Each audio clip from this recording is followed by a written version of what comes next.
Manjolai நாலுமுக்கு estate பகுதியில் கடந்த 10 நாட்களுக்கும் மேலாக குடிநீர் விநியோகம் இல்லாமல் மக்கள் அவதிப்பட்டு வருகின்றனர்.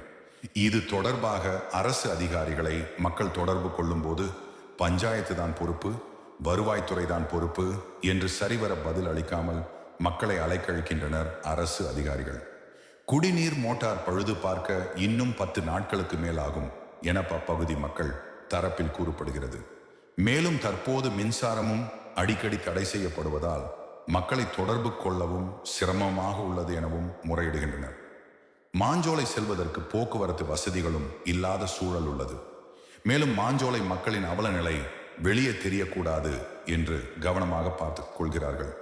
தமிழ்நாடு முதல்வருக்கு இருட்டுக்கடை அல்வா சாப்பிடதான் நேரம் இருக்கிறது. மாஞ்சோலை மக்களின் கதறலை கேட்பதற்கு நேரம் கிடையாது. தமிழ்நாடு அரசு மாஞ்சோலை மக்களை வெளியே அனுப்பாமல் மாஞ்சோலை எஸ்டேட்டை தமிழ்நாடு அரசாங்கமே நடத்தாது ஏன் என்று கேள்வி எழுகிறது.